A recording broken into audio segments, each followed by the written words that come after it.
আশুলিয়ায় ৬ লাশ পোড়ানো মামলার রায় আজ। ১৬ আসামির ভাগ্য নির্ধারণ হবে ট্রাইব্যুনালে।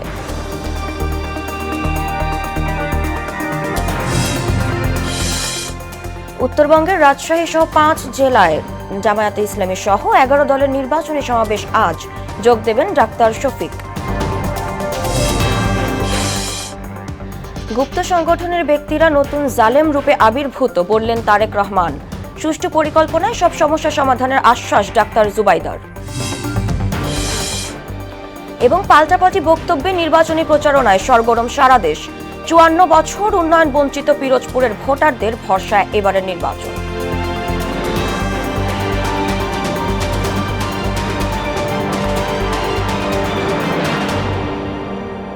আসসালামু আলাইকুম, স্বাগত মোহনা সংবাদে। এতক্ষণ শুনছিলেন শিরোনাম, পুরো সংবাদের সঙ্গে আছি সাদিয়া জাহান মিম। ২৪-এর গণ অভ্যুত্থানে আশুলিয়ায় ৬ লাশ পোড়ানো মামলার রায় আজ। আন্তর্জাতিক অপরাধ ট্রাইব্যুনাল ২-এর চেয়ারম্যান বিচারপতি নজরুল ইসলাম চৌধুরীর নেতৃত্বাধীন ৩ সদস্যের বিচারিক প্যানেলে এই রায় ঘোষণা করা হবে।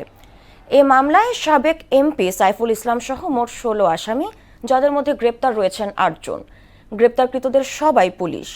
আর এমপি সাইফুল আশুলিয়া থানার সাবেক ভারপ্রাপ্ত কর্মকর্তা AFM সায়েদ রনি, সাবেক উপপরিদর্শক বিশ্বজিৎ সাহা সহ ৮ জন পলাতক। এটি হতে যাচ্ছে আন্তর্জাতিক অপরাধ ট্রাইব্যুনালে আওয়ামী লীগ সরকারের সময় মানবতা বিরোধী অপরাধ মামলার তৃতীয় রায়। আশুলিয়ায় ৬ লাশ পোড়ানো মামলার আরও জানাতে ট্রাইব্যুনাল থেকে যুক্ত হচ্ছেন সহকর্মী মুদাসির আলী। মুদাসির, মামলার রায় ঘিরে ট্রাইব্যুনালের সার্বিক পরিস্থিতি আমাদের জানাবেন।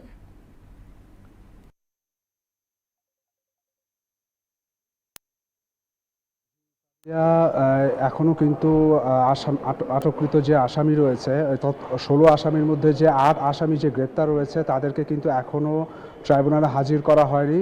তবে কিছুক্ষণের মধ্যেই কিন্তু ট্রাইব্যুনালে আনা হবে এবং বেলা ১১টার পরে কিন্তু রায় ঘোষণার আনুষ্ঠানিকতা শুরু হবে। তবে আপনাকে একটা বিষয় জানিয়ে রাখতে চাই যে এই রায়কে ঘিরে কিন্তু সবারই একটি আগ্রহ রয়েছে, কেননা এটি কিন্তু জুলাই অভ্যুত্থানে সংঘটিত গণহত্যার তৃতীয় কোনো মামলার রায়। তো যে বিষয়টি হচ্ছে যে এখানে কি হতে পারে, কারণ কেননা এর কয়েকদিন আগে কিন্তু চানখারপুল হত্যাকাণ্ডের রায়কে ঘিরে কিন্তু অসন্তোষ সমালোচনা হয়েছিল, কারণ সেখানে সবাই পুলিশ সদস্য ছিল এবং তাদেরকে কিন্তু পলাতক যারা ছিল তাদেরকে কিন্তু সর্বোচ্চ সাজা দেওয়া হয়েছে, কিন্তু আটককৃতদের কিন্তু কয়েক বছরের কারাদণ্ড দেওয়া হয়েছে। তো এরকম কি কোনো বিষয় হতে পারে কিনা সে বিষয়টি নিয়ে কিন্তু একটি সন্দিহান রয়েছে, কেননা এই ১৬ আসামির মধ্যে কিন্তু মোট ৮ জন যে আসামি, সে ৮ জন আসামি কিন্তু সবাই পুলিশ সদস্য। তবে পলাতক যে মধ্যে কিন্তু যে সাবেক এমপি সাইফুল, তার একটি সর্বোচ্চ সাজা হতে পারে। তবে সেক্ষেত্রে ঘটনাটি যে লাশ পোড়ানোর যে ঘটনাটি, যে হৃদয় বিদারক ঘটনাটি এবং মর্মান্তিক যে ঘটনাটি, সে লাশ পোড়ানোর ক্ষেত্রে এমপি সাইফুলের কত পূর্ব পরিকল্পনা ছিল কিনা বা তার নির্দেশ আছে কিনা এই সম্পর্কিত বিষয়ের উপরেও কিন্তু একটি ব্যাপার রয়েছে। এবং সেক্ষেত্রে যদি ট্রাইব্যুনাল মনে করে যে না, তার সর্বোচ্চ সাজার একটা পাওয়ার যোগ্য, তাহলে সর্বোচ্চ সাজা হতে পারে। তবে আটককৃত যারা রয়েছেন তাদের কি হবে, তাদেরকে আদৌ সর্বোচ্চ সাজা হবে কিনা সে বিষয়টি নিয়ে কিন্তু একটু সন্দিহান আছে, যেহেতু চানখারপুল হত্যাকাণ্ডের রায় নিয়ে কিন্তু এই ধরনের একটি ঘটনা ঘটেছে। তো আসামিদের আসা মাত্রই কিন্তু ট্রাইব্যুনাল তোলা হবে এবং বেলা ১১টার দিকে রায় ঘোষণা হবে, যেরকমটা আমি বলেছিলাম। তো আসা মাত্রই জানানো হবে যে আসামিদের আসানো হয়েছে, ট্রাইব্যুনালে আনা হয়েছে। তো ট্রাইব্যুনাল থেকে এই ছিল আমার কাছে পাওয়া তথ্য। সাদিয়া। ধন্যবাদ মুদাসির। হ্যাঁ ভোটের পক্ষে ও ত্রয়োদশ জাতীয় নির্বাচনকে সামনে রেখে রাজশাহীতে বাংলাদেশ জামায়াতে ইসলামী সহ ১১ দলের নির্বাচনী সমাবেশ আজ। নির্বাচনী জনসভায় রাজশাহী বিভাগের নওগাঁয় সকাল ১১টায়, এরপর চাঁপাইনবাবগঞ্জে ১২:৩০, গোদাগাড়িতে ২:৩০ এবং রাজশাহীতে ৪:৩০ ও নাটোরে ৬:৩০ জামায়াতে ইসলামীর আমির শফিকুর রহমান সহ ১১ দলের শীর্ষ নেতারা যোগ দিবেন।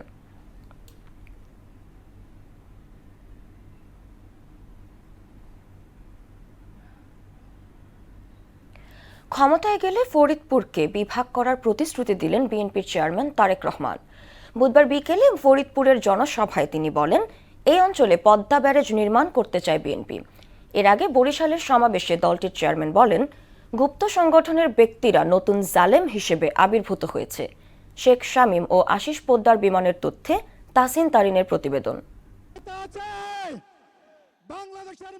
বুধবার বরিশাল ও ফরিদপুরে নির্বাচনী সমাবেশে অংশ নেন বিএনপির চেয়ারম্যান তারেক রহমান। তার আগমন ঘিরে জনসমুদ্রে পরিণত হয় বরিশাল নগরীর বেলস পার্ক মাঠ।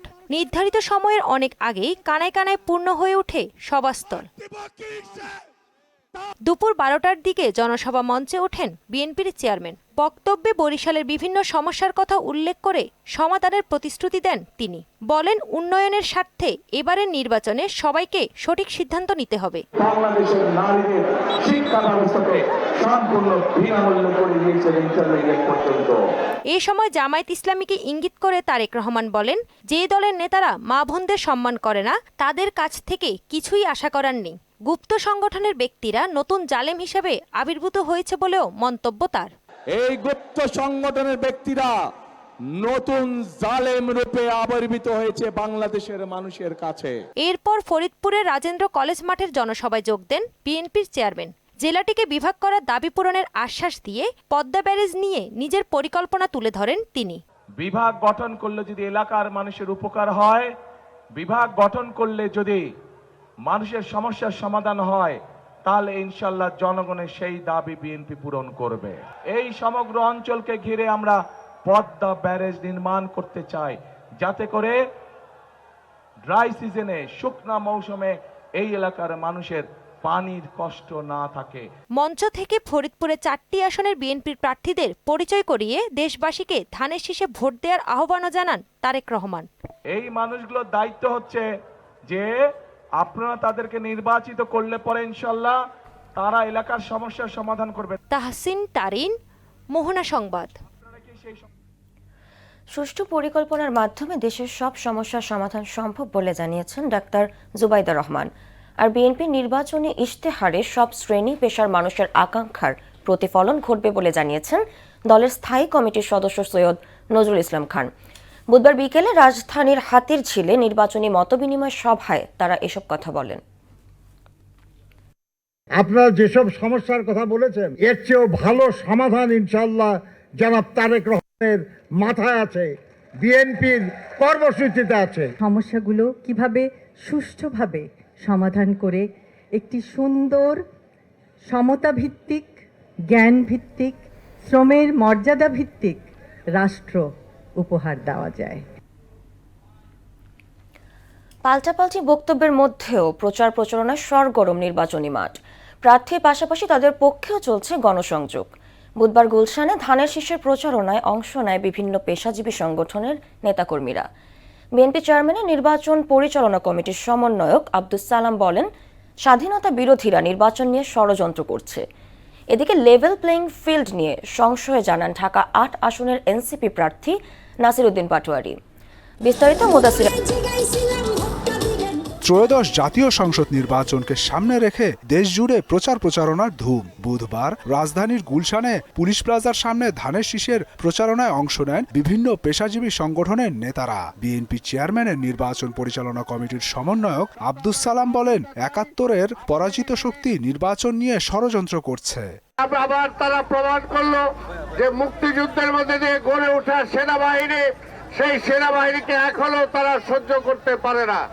আজকে স্বাধীনতার ঘোষক শহীদ রাষ্ট্রপতি জিয়া রহমানের সন্তান, আগামী দিনের নেতা তারেক রহমান সম্পর্কে যে কথা বলেছে, আমরা বলতে চাই আগামী 12 তারিখ ভোটের মধ্য দিয়ে জনগণ তার জবাব দেবে ইনশাআল্লাহ। এদিকে ঢাকা 17 আসন থেকে নির্বাচন করছেন বিএনপি চেয়ারম্যান তারেক রহমান। তার পক্ষে রাজধানীর ডেন্টাল কলেজের সামনে থেকে মিছিল বের করা হয়, যার নেতৃত্বে ছিলেন আসনের নির্বাচন পরিচালনা কমিটির প্রধান সমন্বয়ক আব্দুস সালাম। সেনানিবাসের ঘটনায় জনগণের সামনে জামায়াতের মুখোশ উন্মোচন হয়ে গেছে বলে মন্তব্য করেন তিনি। ক্যান্টনমেন্টের এখানে যে ঘটনা ঘটেছে, ন্যাক্কারজনক ঘটনা, আমরা তার তীব্র প্রতিবাদ জানাই। এবং এতে জামাতের মুখ উন্মোচন হয়েছে। তারা যে এখন পর্যন্ত বাংলাদেশ সেনাবাহিনীকে গ্রহণ করতে পারে নাই, এটাই তার প্রমাণ। কারণ মুক্তিযুদ্ধের সময় তো তারা এই সেনাবাহিনীর বিরুদ্ধে অস্ত্র নিয়ে যুদ্ধ করছে। এতে বিএনপির যুগ্ম মহাসচিব হুমায়ুন কবির বলেন, ক্ষমতায় যেতে মরিয়া হয়ে উঠেছে জামায়াত। বাংলাদেশে জামাতে ইসলামের বিভিন্ন নেতৃবৃন্দর আচরণে, বিভিন্ন ক্যান্ডিডেটদের আচরণে মনে হয় ওরা বেপরোয়া হয়ে উঠছে যমুনায় যেতে, বঙ্গভবনে যেতে, মানুষের কল্যাণের জন্য নয়। অন্যদিকে নির্বাচনকে সামনে রেখে ঢাকা ৮ আসনের বিভিন্ন এলাকায় গণসংযোগ করছেন জামায়াত নেতৃত্বাধীন জোটের এনসিপি প্রার্থী নাসির উদ্দিন পাটোয়ারি। এ সময় তিনি বলেন, তারেক রহমানের অন্যতম পরিকল্পনা হচ্ছে মানুষের আইডি হ্যাক করে কুরুচিপূর্ণ প্রচারণা চালানো। উনি দেশে নামে যে প্ল্যানের কথা বলেছিলেন, এই প্ল্যান হলো মানুষের আইডি হ্যাক করা, মানুষকে হ্যারাস করা, এই ধরনের একটা কার্যক্রমের মধ্যে দিয়ে চালাচ্ছে। এছাড়াও নির্বাচনের লেভেল প্লেইং ফিল্ড নিয়েও সংশয় প্রকাশ করেন নাসির উদ্দিন পাটোয়ারি। বিভিন্ন সরকারি কর্মকর্তা কর্মচারী যারা রয়েছে তাদেরকে ভয়ভীতি দেখানো হয়েছে। যদি এই অবস্থা হয় তাহলে লেভেল প্লেইং ফিল্ডটা কিভাবে থাকে? মুদাসসির আলী, মোহনা সংবাদ, ঢাকা। স্বাধীনতার ৫৪ বছরে উন্নয়নের ছোঁয়া লাগেনি বরিশালের পিরোজপুরে। দক্ষিণের এই জেলায় অধিকাংশ মানুষের জীবন জীবিকা চলে মৎস্য ও কৃষিকাজে। ঝড়, বন্যা ও নদী ভাঙন এখানকার মানুষের নিত্যসঙ্গী। ৩টি সংসদীয় আসন নিয়ে গঠিত এই পিরোজপুর জেলা। উন্নয়নের আকাঙ্ক্ষায় বিভিন্ন সময়ে ভিন্ন ভিন্ন রাজনৈতিক দলের ওপর এই অঞ্চলের মানুষের আস্থা রাখলেও কোনো পরিবর্তনই হয়নি জনপদটির। নুরুদ্দিনের প্রতিবেদন, জানাচ্ছেন তাহসিন তারিন। দক্ষিণাঞ্চলের গুরুত্বপূর্ণ জেলা পিরোজপুর, আয়তন ১,২৭৭ বর্গ কিলোমিটার। ৩টি সংসদীয় আসন নিয়ে গঠিত এই জেলা। এখানে মোট ভোটার ১০,২৯,২৩৯ জন, পুরুষ ভোটার ৫,১৭,৪১৭ জন, নারী ভোটার ৫,১১,৮১৭ জন, তৃতীয় লিঙ্গের ভোটার ৫ জন। পিরোজপুরের ৩টি আসনেই প্রধান সমস্যা অনুন্নত যোগাযোগ। দীর্ঘদিন ধরেই যোগাযোগ ব্যবস্থার উন্নয়ন, টেকসই বেড়িবাঁধ, মাদক নির্মূল, নিরাপত্তা, স্বাস্থ্যসেবার মানোন্নয়ন এবং কর্মসংস্থান সৃষ্টির দাবি জানিয়ে আসছে এই অঞ্চলের মানুষ। যুবকদের বেকারত্ব দূর করার জন্য এবং পিরোজপুরকে মাদকমুক্ত করার জন্য আমরা আশা রাখি। পিরোজপুরকে কৃষিক্ষেত্রে, যোগাযোগ ব্যবস্থায়, শিক্ষায় সহ উন্নয়নমূলক কর্মকাণ্ড আরও ত্বরান্বিত হয়, সেই প্রত্যাশা করি। সরকারি যত অফিস আদালত দুর্নীতিমুক্ত একটা দেশ চাই। আগামীতে যারা এমপি মিনিস্টার হবে তাদেরও একটু উদ্যোগ নিতে হবে কৃষকদের উপর। বলশা নদীটাকে খনন করে আগের পূর্বের ন্যায় যেন নিয়ে আসা হয়, তাহলে আমরা সবাই উপকৃত হব। ৩ আসনে ঘুরে ফিরে আধিপত্য ছিল বিএনপি, আওয়ামী লীগ ও জামায়াতের। এবার আওয়ামী লীগ নিষিদ্ধ থাকলেও ইসলামী আন্দোলন, এনসিপি, গণ অধিকার পরিষদ সহ অন্যান্য রাজনৈতিক দল নেমেছে ভোটের লড়াইয়ে। ভোটারদের প্রত্যাশা পূরণ করার পাশাপাশি নির্বাচিত হলে উন্নয়নের নানা পরিকল্পনা বাস্তবায়নের প্রতিশ্রুতি দিচ্ছেন বিভিন্ন দলের প্রার্থীরা। এক আসনের খেদমতগার হিসাবে আমাকে জাতীয় সংসদে সদস্য হিসেবে বিজয়ী করবে ইনশাআল্লাহ। পিরোজপুরের জনগণের ভালোবাসা আমরা যদি নির্বাচিত হতে পারি, তাহলে সর্বপ্রথম আমাদের উন্নয়ন বঞ্চিত পিরোজপুরকে একটি অর্থনৈতিক অঞ্চল হিসেবে ঘোষণা করে এখানে ক্ষুদ্র মাঝারি কুটির শিল্প স্থাপনের মাধ্যমে আমরা ব্যাপক কর্মসংস্থান সৃষ্টি করব। আগে এই অঞ্চল থেকে অনেকেই সরকারের নীতি নির্ধারণীয় পর্যায়ে যুক্ত ছিলেন, কয়েকজন মন্ত্রী, প্রতিমন্ত্রীও হয়েছেন, কিন্তু উন্নয়নের প্রশ্নে হতাশ এই অঞ্চলের মানুষ। তাহসিন তারিন, মোহনা সংবাদ। এবার সারা দেশ থেকে সভা সমাবেশ ও বিক্ষোভ নিয়ে প্রতিনিধিদের পাঠানো তথ্য ও চিত্রের ডেস্ক রিপোর্ট। জামালপুরের মেলান্দহে বেগম খালেদা জিয়ার রুহের মাগফিরাত কামনায় দোয়া মাহফিল ও নির্বাচনী উঠান বৈঠক অনুষ্ঠিত হয়েছে। খুলনা ২ আসনের ইসলামী আন্দোলনের প্রার্থী মুফতি আমানুল্লাহ নগরীর ২৮ নম্বর ওয়ার্ডে নির্বাচনী গণসংযোগ করেছেন। নরসিংদীর মাধবদীতে কাজিমুদ্দিন ফাউন্ডেশনের উদ্যোগে অটোরিকশা শ্রমিকদের সচেতনতার লক্ষ্যে সেমিনার অনুষ্ঠিত হয়েছে। সিরাজগঞ্জের বেলকুচিতে জামায়াত আমিরের কর্মজীবী নারীদের বিষয়ে দেওয়া বক্তব্যের প্রতিবাদে ঝাড়ু মিছিল করেছেন নারীরা। চাঁপাইনবাবগঞ্জ ২ আসনে নির্বাচনী ইশতেহার ঘোষণা করেছেন জামায়াত মনোনীত প্রার্থী ডক্টর মিজানুর রহমান। ত্রয়োদশ জাতীয় সংসদ নির্বাচনে মানিকগঞ্জ ১ আসনের ধানের শীষের প্রতীকের প্রার্থীর পক্ষে ঘিওর, দৌলতপুর ও শিবালয়ে উঠান বৈঠক ও প্রচারণা সভা হয়েছে। নাটোরের নলডাঙ্গার বিপ্রবেল ঘড়িয়া ইউনিয়নে নির্বাচনী প্রচারণা করেছেন নাটোর সদর ও নলডাঙ্গা ২ আসনের বিএনপি মনোনীত প্রার্থী এম রুহুল কুদ্দুস তালুকদার দুলু। ত্রয়োদশ জাতীয় সংসদ নির্বাচনকে সামনে রেখে নাটোর ২ আসনে জামায়াতে ইসলামীর প্রার্থী ইউনুস আলী নির্বাচনী ইশতেহার ঘোষণা করেছেন। নারায়ণগঞ্জের রূপগঞ্জে private hospital clinic and diagnostic অ্যাসোসিয়েশনের উদ্যোগে বিনামূল্যে চিকিৎসা সেবা দেওয়া হয়েছে। নওগাঁর মান্দায় ধানের শীষের পক্ষে কৃষক দলের নির্বাচনী গণসংযোগ ও পথসভা অনুষ্ঠিত হয়েছে। নারায়ণগঞ্জ 4 আসনের ইসলামী আন্দোলনের মনোনীত প্রার্থী বক্তাবলীর বিভিন্ন স্থানে কর্মী ও সমর্থকদের নিয়ে গণসংযোগ ও নির্বাচনী পথসভা করেছেন।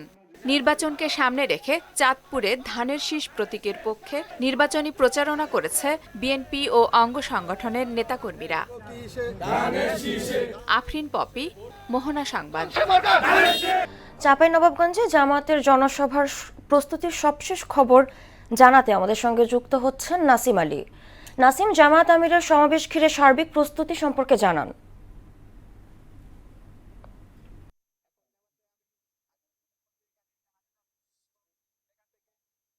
জনসভাতে যোগ দিবেন। এখন ঢাকায় অবস্থান করছেন রাস্তায় আছে, কিছুক্ষণের মধ্যে এসে এখানে হাজির হবে।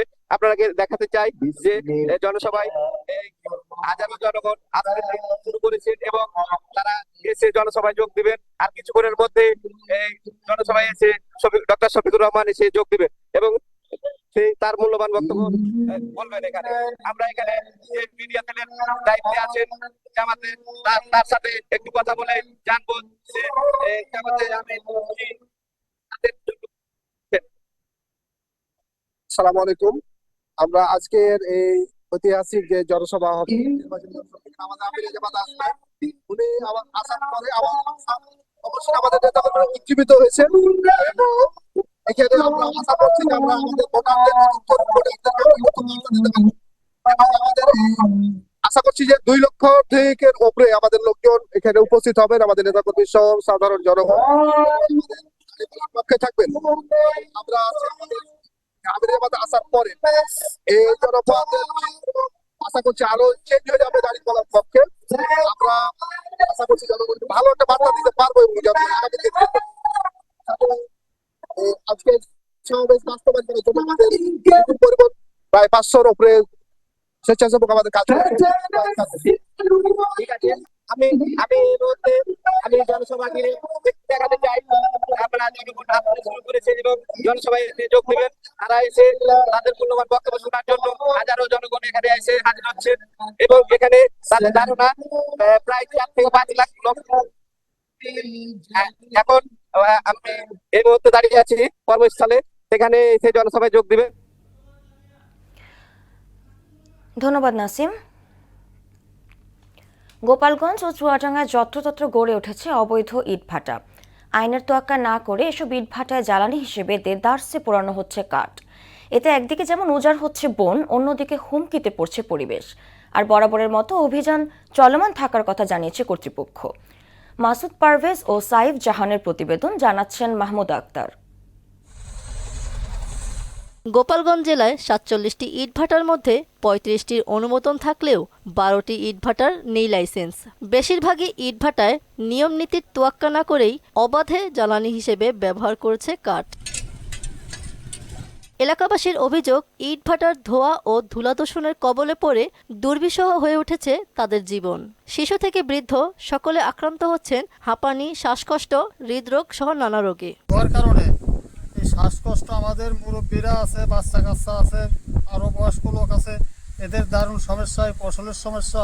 ওই পাশে স্কুল আছে, স্কুলের ছাত্রছাত্রীকে অনেক সমস্যা। ঘুমাবো রাত্রে আমরা ঠিক মতো আমরা ঘুমাতে পারি না। অভিযান চালিয়ে দ্রুত ব্যবস্থা গ্রহণের কথা জানায় পরিবেশ অধিদপ্তর। অবৈধ যে ইটভাটাগুলো যারা মূলত পরিবেশগত ছাড়পত্রবিহীন এবং জেলা প্রশাসন লাইসেন্সবিহীন, এদের বিরুদ্ধে ব্যবস্থা গ্রহণের কার্যক্রম চলমান আছে। এদিকে চুয়াডাঙ্গাতে 96টি ইটভাটার মধ্যে 62টি ইটভাটার নেই লাইসেন্স। এসব ইটভাটায় জ্বালানি হিসেবে ব্যবহার হচ্ছে কাঠ, ফলে শ্বাসকষ্ট সহ নানা রোগে আক্রান্ত হচ্ছেন স্থানীয়রা। এত সব হচ্ছে প্রশাসনকে ম্যানেজ করেই, জানালেন ইটভাটার মালিকরা। চালাইতে পারবেন, আবার কয়লাতেও যদি মনে করেন যে পোড়াবেন তাতেও পোড়াইতে পারবেন। সরকার এক সময় একটা নিয়ম করে এবং আমাদের বিভিন্ন সময় বিভ্রান্তি করতে হয়। সরকার অন্য ইটের বিকল্প তৈরি করে আমাদের এই ইটভাটার বন্ধ করুক। অবৈধ ইটভাটার বিরুদ্ধে অভিযান চলমান রয়েছে বলে জানায় জেলা পরিবেশ অধিদপ্তর। যেগুলোর লাইসেন্স নাই সেই সকল ইটভাটার বিরুদ্ধে আমরা আইনগত ব্যবস্থা গ্রহণের জন্য মোবাইল কোড চলমান আছে। ইতিপূর্বে একটি হয়েছে এবং পর্যায়ক্রমে বাদবাকি মোবাইল কোডগুলো পরিচালিত হবে। কৃষিজমি ও পরিবেশ রক্ষায় অবৈধ ইটভাটা বন্ধে কার্যকরী ভূমিকা পালন করবে সংশ্লিষ্ট মহল, এমন প্রত্যাশা সবার। মাহমুদা আক্তার, মোহনা সংবাদ। দর্শক, এ পর্যায়ে জানিয়ে দিচ্ছি আজকের সংবাদপত্রের গুরুত্বপূর্ণ শিরোনাম।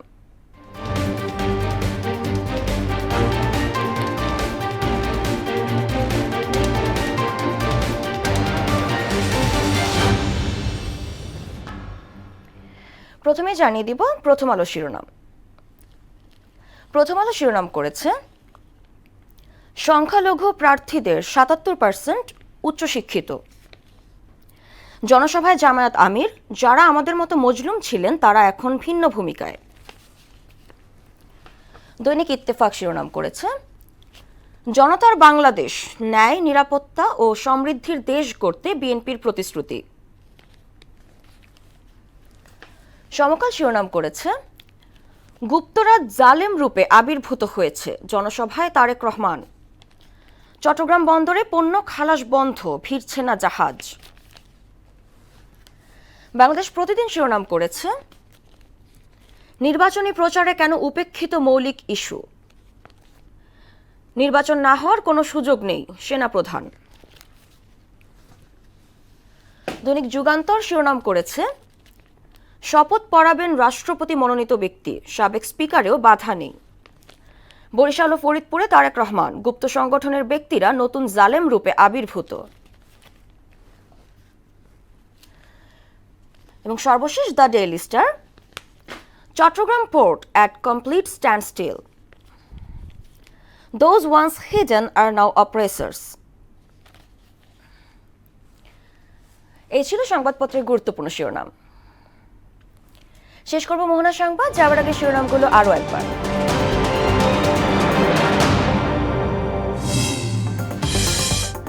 আশুলিয়ায় ৬ লাশ পোড়ানো মামলার রায় আজ, ১৬ আসামির ভাগ্য নির্ধারণ হবে ট্রাইব্যুনালে।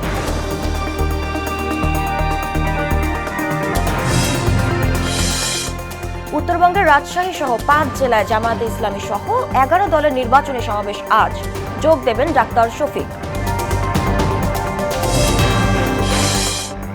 গুপ্ত সংগঠনের ব্যক্তিরা নতুন জালেম রূপে আবির্ভূত, বললেন তারেক রহমান। সুষ্ঠু পরিকল্পনায় সব সমস্যা সমাধানের আশ্বাস ডাক্তার জুবাইদার। এবং পাল্টাপাল্টি বক্তব্যে নির্বাচনী প্রচারণায় সরগরম সারা দেশ। ৫৪ বছর উন্নয়ন বঞ্চিত পিরোজপুরের ভোটারদের ভরসা এবারের নির্বাচন। এই ছিল মোহনা সংবাদে। পরবর্তী সংবাদ দুপুর ১টায়। এর আগে সকাল ১১টায় দেখবেন সংবাদ এক নজরে। মোহনার সবশেষ খবর জানতে ভিজিট করুন www.mohana.tv। সংবাদ দেখতে পারেন ফেসবুক, ইউটিউবেও। এতক্ষণ সঙ্গে থাকার জন্য ধন্যবাদ।